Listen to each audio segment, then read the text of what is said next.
Revolution from Your Bed, Season 3, Episode 6. Welcome back. I want to talk to you today about a subject that I found super interesting. A lot of patients are asking me, we want to change healthcare. We want to do something. The only thing we think about doing is to start our own patient movement or patient group. But we don't know enough about the other side. I want to bring up an idea today. I want to talk about the options for patients to study, even remotely, better maybe remotely because of our chronic situation, health management and policy. Stay tuned. This episode content was taken from a video interview with me, so apologies for the differences in quality. Enjoy.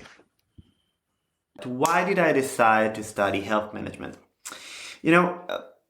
In order to fix something, you need to understand how it works. And a lot of time I see patients, advocates, patient activists who are fighting the good fight for patient, but they don't really understand what are the problem of healthcare. For instance, if you don't understand how people in healthcare get paid and what is the working condition regarding those people who are treating us, you will not understand the hassles that are causing the friction points between patients and doctors. So as a patient advocate and as a medical health social entrepreneur, I said, what is the best education I can do as a master degree? So the natural thing to do was to do an MBA. The problem with MBA is that it's super generalistic, and basically the main thing about an MBA, other than case studies, if you have no experience whatsoever, and learning some finance and look at reports and kind of looking how the entity called company is working, there are a lot of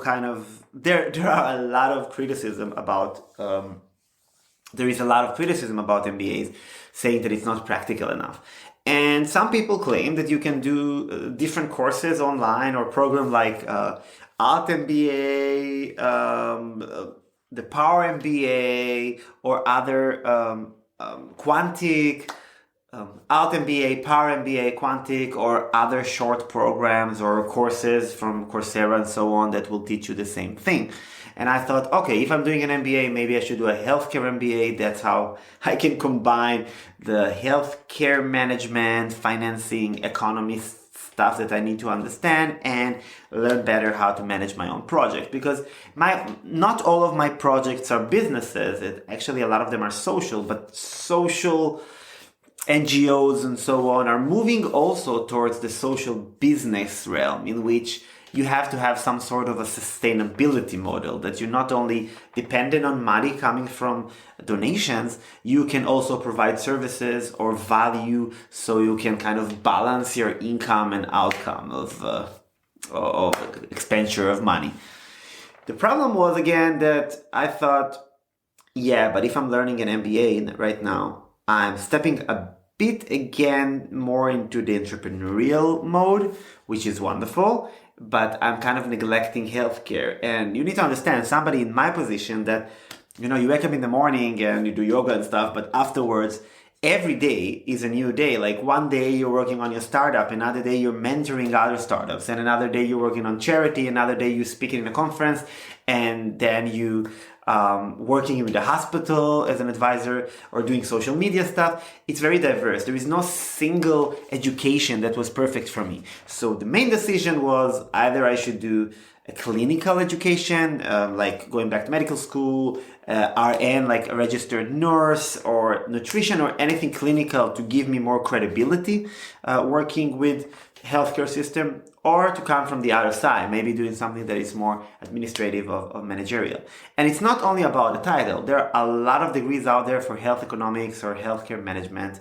And I must say that most of them are not really approachable for people like me. I'm 100% disabled, even though I'm functioning enough, but there are good days and bad days. I'm refusing to pay $20, $30, $40, $50,000 for education. I think that it simply doesn't worth it. The only time that it's worth it is if you study something that you're definitely going to get hired. If you're studying an MBA in a top school, you're probably going to increase your income in 30, 40, 50, maybe more percent. So you kind of returning maybe in 1 year or so the tuition that you paid. I didn't want to do it. And I live in Europe. It's a bit different. Most of studies here are free, are almost free. But I needed to either get a scholarship and study in a structure that is better for me, or do it completely the other way around, or find a place that I can kind of pour myself into and mold myself into, and kind of also help shape the place like it's shaping me. It was a very hard decision. I enrolled into many universities, I think 7 universities, mainly in the fields of healthcare management, business management, health, economic and management, public health, global public health. All those were kind of my options on the table, and it was extremely hard. I think that it's really needed that we will have a professional patient leadership program, and I've been working on it with the patient school. We are developing something in this direction. But if I could have a specific structure that will combine patient advocacy, innovation, healthcare management, it would have been amazing. So I thought, what can serve it all? Eventually, I found an amazing program at MCI Innsbruck. It's the Management Center Innsbruck. It's a business school in Innsbruck, Austria, that has a huge international focus. And the program there is called Health and Social Management. And it's a combination between business management, social and NGO and social business management, entrepreneurship, healthcare system, healthcare management, healthcare economics. So it was kind of the perfect combination for me, because I'm a patient innovator. I'm a chronic entrepreneur. I have startups and other projects that are born from my need to empower other patients, but I also want to empower the people that are taking care of patients and to fix the problem that causes us patients to fall between the cracks for the first time. And I think that MCI is doing an amazing job in teaching you basically to be a leader in healthcare, really. But some people take it to consultancy, some people start NGOs, some people start startups, some people work for social national organization or health research organizations. It's very diverse. That was my decision. The reason I did it also was because it's the kindest place I've ever seen in terms of academics. They treated me so well with my many problems, my illness, visa issues when you come to Europe, everything regarding finance. It was just amazing. I got a full scholarship to study because I have a chronic illness, because it's super hard for me to deal with school.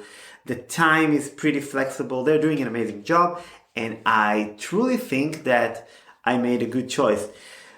Health management is my way to kind of equal the field with leaders in healthcare, and not being from this uneducated patient trying to say something. I think now my education coming, like, I have a paramedicine education, so I have a clinical experience and education that it spans almost 10 years. I was in policy making, I was in think tanks, consulting and so on, but eventually also in terms of education, some of those fields, US, Europe, places like this, I know it's in China the same, really care about your degree as well. And I cannot just come and talk about healthcare without understanding health, without understanding the care itself system, the finance behind it, how it's managed, and the innovation involved and needed to be done, the management skills needed to be done, and also the biology and actually the health part of it. I have a degree in health and science education, so I think it's a good mix. I think it's a good combination between the administration path of healthcare, the education and promotion part of it, the biological background to understand epidemiology and the pathology of diseases in general. I think it's a good mix for me. And what I'm trying to do, and I always tell people to empower themselves, and there is no kind of single pathway. And the most interesting people I know, they study one thing, they do something else, they combine, they mix, they mold things together. So for me, I'm trying to, first of all, create a new profession. I want to have people as real chief patient officers or patients in residence, and as a profession. I want every organization that have any interface with patients to actually hire patients for leadership roles, at least as an advisor that will help you deal with your users, and which are humans. And if they're patients, you really have to have an advice of some expert. There are a handful of people in the world there are only a handful of people in the world that I can say that have the right skill set. But this is one of the reasons I want to develop it, and I want to write my thesis on empowering patients, patient leadership, something along these lines, so I can help mold it. In general, I'm not the boring type. I'm not the person who will just say, okay, I'm doing what everybody is doing. I'm trying to mold my own way. I'm trying to pave my own way. I'm trying to come and say, I'm an entrepreneur, but I'm also coming from the clinical area, and I'm also first and foremost a patient. And I want to create my entrepreneurial career around these areas that are also helping other people, but first of all, coming from this authentic place of being a patient. If I learned something from my years, my short career, because it's only like a decade of career because I was sick for 1 decade of my life, I think that you have to be authentic.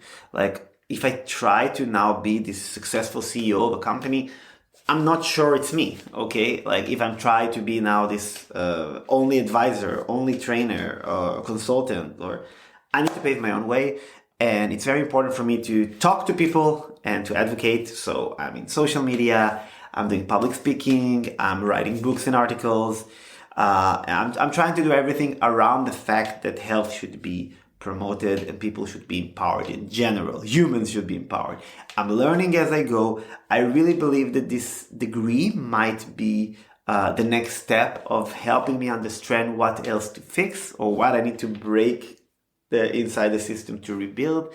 And I would love to get comments like, how did you choose your training or your education? Like, if you're a patient leader, how did you reach where you reached? If you're a healthcare leader, how did you reach where you reach? I want to kind of meet you in the middle and understand where do we all come from. And I will see you in the next time.